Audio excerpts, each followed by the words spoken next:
बड़ी खबर आप तक पहुंचाए, बल्कि तहलका खेज खबर आप तक पहुंचाए। न्यू न्यूज पंजाब में वैक्सीन के जाली इंदराज का अब तक का सबसे बड़ा स्कैंडल मंजर आम पर लाया, लेकिन पंजाब हुकूमत खामोश है। किसी के खिलाफ कोई एक्शन नहीं हुआ। मामला जाली इंदराज का हुक्म देने वाले अफसरान का है जो साफ बच निकले हैं।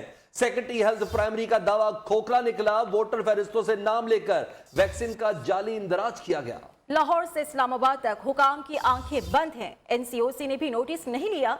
इसी पर हम बात करेंगे। न्यू न्यूज लाहौर की डिप्टी ब्यूरो चीफ मियां नवीद हमारे साथ मौजूद हैं। मियां नवीद, इतना बड़ा स्कैंडल है, वज़ीर आला पंजाब और एनसीओसी अभी तक खामोश क्यों है, और अभी तक ज़बानी जमा खर्च के अलावा हुआ क्या है इस बारे में? जी बिल्कुल, कोई अभी तक एक्शन नहीं हुआ, खामोशी इख्तियार की गई है। हालांकि न्यू न्यूज ने ऐसी खबर चलाई है जिसमें फौत शुदागान अफराद जो हैं वो मर चुके हैं और उनको वैक्सीनेशन लगाई गई है। ना सिर्फ ये ज़बानी कलामी, बल्कि हमने उनके डेथ सर्टिफिकेट्स, उनकी डेट्स और जो कोरोना वैक्सीनेशन की गई है और उनकी डेट्स, यानी मरने के बाद उनको वैक्सीनेशन की गई है, ये तमाम डाटा हम सामने लेकर आए हैं। और इसके साथ साथ हमने ये भी बताया कि वोटर लिस्टों के जरिए जो है वो हमने रिकॉर्डिंग भी चलाई और इनको बताया कि जो इनके अफसरान हैं वो हिदायत दे रहे हैं कि जो मर्जी हो, जैसे मर्जी हो, वोटर लिस्ट से पकड़े और वहां से जो है वो वैक्सीनेशन की प्रक्रिया करके जो है वो 100% कवरेज करें। हमें हर सूरत 100% कवरेज चाहिए। लेकिन बदकिस्मती से secretary health primary health care Imran Sikandar Baloch की जानब से जो है वो एक हैंडआउट जारी किया गया था, जिसमें उन्होंने कहा था कि जी हम फौरी तौर पर ऐसे अफसरान के खिलाफ कार्रवाई करेंगे जो कि ये हिदायत दे रहे थे। लेकिन तकरीबन 3 रोज गुजर चुके हैं, अभी तक किसी किस्म का ना तो वज़ीर आला पंजाब की जानब से नोटिस लिया गया है और जो नोटिस लिया गया था सेक्रेटरी हेल्थ की जानब से, उस पर भी कोई अमल दरामद नहीं हुआ, किसी के खिलाफ कोई कार्रवाई नहीं हुई। बहुत शुक्रिया डिप्टी ब्यूरो चीफ मियां नवीद। पंजाब में कोरोना फैल रहा है, वैक्सीन की जगह जगह पड़ी मिल रही है, लेकिन अवाम इससे महरूम है। इस पर बात भी करते हैं वज़ीर आज़म के मामले खसूसी बराए सेहत डॉक्टर फैसल सुल्तान से। जी डॉक्टर साहब, अवाम के खून पसीने से खरीदी की वैक्सीन अवाम को लगाने की बजाय कचरा कुंडियों पर फेंकी जा रही है और गलत इंदराज किया जा रहा है। क्यों ऐसा है? कोई एक्शन क्यों नहीं लिया जा रहा? कि किसी भी चीज के ऊपर अभी तक जैसे ही हमें कोई इन्फॉर्मेशन मिलती है, हम बड़ी सख्ती के साथ उसके ऊपर जो है एक्शन भी ले रहे हैं। इससे पहले एक केस हमारे उसमें नोटिस में आया था, उसको उसी वक्त नौकरी से फारग कर दिया गया था जिसने ये हरकत की थी। और आइंदा भी अगर कोई ऐसा मसला होगा तो हम जरूर उस पर एक्शन लेंगे, अगर आपकी तरफ से हमें कोई ऐसी इन्फॉर्मेशन दी जाती है। ठीक है, लेकिन डॉक्टर साहब, जैसा कि आप कह रहे हैं कि सब अच्छा है, तो फिर सेक्रेटरी प्राइमरी हेल्थ ने नोटिस किस बात का लिया है? आखिर कहीं तो गड़बड़ है, तभी तो एक्शन लिया गया। जब हमें इन्फॉर्म किया गया, जिस तरह भी आपने मुझे बताई है ये बात की ऐसा हो रहा है, जैसे हमें विद एविडेंस हमें बताया गया कि जी वहाँ पे या किसी जगह के ऊपर ऐसा मसला हुआ है, तो हमने उसकी प्रॉपर इंक्वायरी की, उसने खुद माना, उसके बाद हमने उसको नौकरी से फारग कर दिया। तो अगर कोई ऐसा अगर होगा जरूर आइंदा भी अगर कोई, क्योंकि हमारी तरफ से बिल्कुल ये क्लियर डायरेक्शंस हैं कि ये जो वैक्सीन है ये सिर्फ और सिर्फ प्रॉपर तरीके से जनरल पब्लिक को लगाई जाए ताकि ओमिक्रॉन का जो फैलाव है उसको रोका जा सके। बहुत शुक्रिया डॉक्टर फैसल सुल्तान। सुप्रीम कोर्ट ने जस्टिस काजी फायज ईसा नजरसानी केस का तफसीली फैसला जारी कर दिया। तहरीर किया गया है कि जस्टिस फायज ईसा और अहले खाना का टैक्स रिकॉर्ड गैर कानूनी तरीके से इकट्ठा किया गया। सरीना ईसा को अहम तरीन मामले पर समाअत का पूरा हक नहीं दिया गया।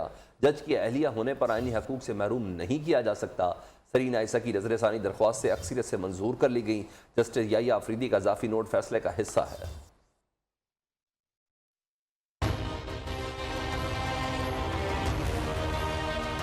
जस्टिस काजी फाइज ईसा केस का तफसीली फैसला जारी। जस्टिस याहिया अफरीदी का इजाफी नोट भी फैसले का हिस्सा। फैसले में लिखा गया कि जस्टिस काजी फाइज ईसा की अहलिया सरीना ईसा की नजरसानी दरखास्तें अक्सरियत से मंजूर की जाती हैं। 10 रुकनी लार्जर बेंच ने 6-4 की तनासुब से सरीना ईसा के हक में फैसला सुनाया। तहरीर किया गया कि अदालत के जज समेत कोई कानून से बालातर नहीं। जस्टिस फाइज ईसा और अहले खाना का टैक्स रिकॉर्ड गैर कानूनी तरीके से इकट्ठा किया गया। सरीना ईसा को अहम तरीन मामले पर समाअत का पूरा हक नहीं दिया गया। कोई भी शख्स चाहे वो इस अदालत का जज क्यों ना हो, उसको कानूनी हक से महरूम नहीं किया जा सकता।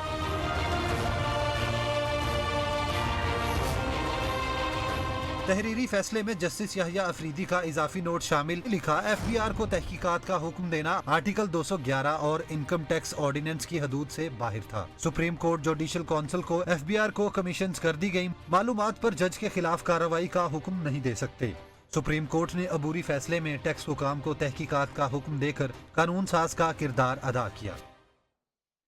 वज़ीर-ए-आज़म इमरान खान की माजी की मुआशी पॉलिसी पर तनकीद। कहते हैं माजी में ज़ाती मफादात को कौमी मफादात पर तरजीह दी जाती रही। तहरीक इंसाफ मईशत को बेहतर बनाने के लिए इकदाम कर रही है। चीन ने हर मुश्किल वक्त में पाकिस्तान का भरपूर साथ दिया। सी पैक ने दोनों ममालिक में ताल्लुकात को और मजबूत बना दिया। खास तवज्जो जो हमने बदकिस्मती से पहले नहीं दी, इकोनॉमी पे हम जोर लगा रहे हैं ताकि जैसे जैसे मुल्क के अंदर हमारी दौलत में इजाफा होगा हम फिर अपने लोगों को गुर्बत से निकालें। Now the CPEC has moved into the next stages where it's about relocation of industry. We want to develop our industrial zones, our special economic zones, especially in agriculture. We want help there to improve our productivity. The international community right now should understand that people who have suffered for 40 years, they cannot just leave Afghanistan without thinking about the aftermath or how the people of Afghanistan are going to survive from here. Bilawal Bhutto Karachi और मरियम नवाज लाहौर के mayor का election लड़कर देख ले, उन्हें अपनी हैसियत का पता चल जाएगा। वज़ीर इत्तलाआत फवाद चौधरी ने दोनों को चैलेंज कर दिया। उन्होंने कहा कि पाकिस्तान को बिलावल और मरियम जिसे बच्चों के हवाले नहीं करेंगे। इन दोनों की सियासत का इन्हिसार मौलाना फजलुर रहमान के मदरसे के बच्चों पर है।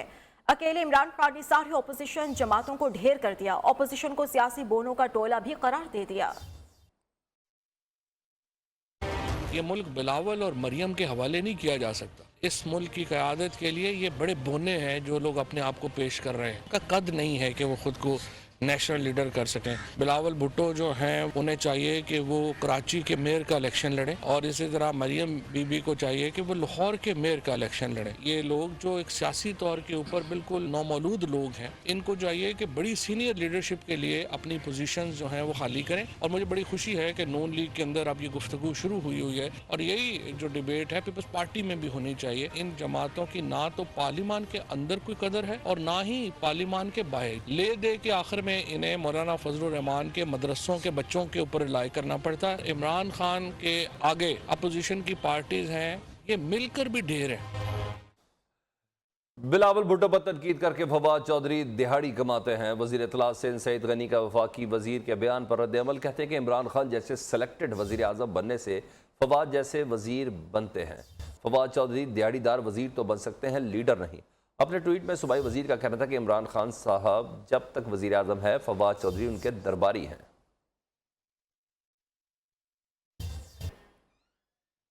नाअहल हुक्मरानों की रुखसत होने तक हमारा एहतजाज जारी रहेगा। PDM के सरबराह मौलाना फजलुर रहमान का दावा कि पूरा मुल्क 23 मार्च को इस्लामाबाद की तरफ रवाना होगा। कहते हैं कि ये गिरती हुई दीवारें सिर्फ एक धक्के की मार हैं। उन्होंने मुल्क को तबाह करने में कोई कसर नहीं छोड़ी। कौम को अंडे, मुर्गियां, कट्टे बेचने की तरफ लगा दिया गया। नारे रियासत मदीना के और काम बरअक्स।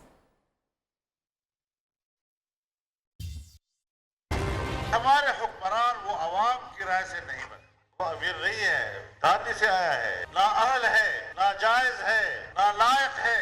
पूरा मुल्क इंशाअल्लाह अज़ीज़ 23 मार्च को इस्लामाबाद की तरफ रवाना। अब ये हिल चुके हैं इंशाअल्लाह।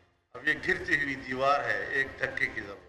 जिनकी कुर्सी अपनी थी उनकी कुर्सी मजबूत साबित नहीं हो सकी, तो तू तो है भी पराई कुर्सी पे बैठा हुआ। कौम को पढ़ाया जा रहा है, अंडे बेचो, मुर्गियां बेचो, कट्टे बेचो, खरीदो, बस आपकी मईशत बेहतर हो जाएगी। किस असास पर तुम कौमी सलामती पॉलिसी बना सकते हो? अब इसकी शक्लें देखो इनकी और रियासत मदीना का तस्वीर वगैरह देखो।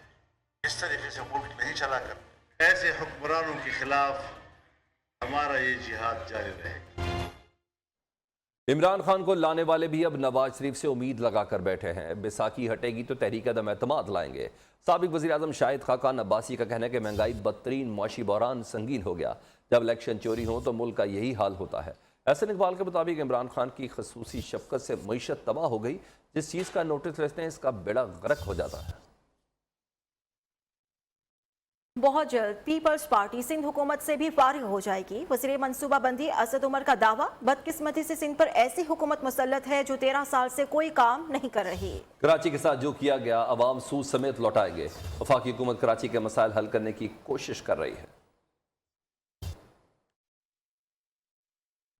तो पीपल्स पीपल्स पार्टी ने कराची के साथ किया है, न सिर्फ उसका कर्जा चुकाएंगे बल्कि मुनाफे के साथ चुकाएंगे, और ना पीपल्स पार्टी के पास ये मुकामी हुकूमत बचेगी, न सिंध के अंदर इनकी हुकूमत बचेगी। और ग्रीन लाइन में कमर्शियल आगाज किया गया था। आपको खुशी होगी सुन के कि लाखों लोग उसमें अभी तक ऑलरेडी सफर कर चुके हैं। तो जिसने अभी तक नहीं किया उसको मैं बोलूंगा कि जरूर एक दफा जाकर देखें। ये जो सियासी पार्टियां हैं वो मसले के ऊपर सियासत करते हैं, मसले हल नहीं करते। जो सियासत करने के लिए नहीं आया वही मसले का हल करता है। बल्दियाती कानून को काला कहना बिल्कुल गलत। सबसे बात करने के लिए तैयार हैं। गवर्नर सिंध की 17 तजावीज़ को नए कानून में शामिल किया। क्या विफाक ने बल्दियाती ऑर्डिनेंस लाते वक्त नून लीग और पीपल्स पार्टी से मुशावरत की? वज़ीर सिंध मुराद अली शाह की टिंडोला यार में गुफ्तगू। कहा कि पीटीआई ने करप्शन खत्म करने का नारा लगाकर करप्शन मजीद बढ़ा दी है।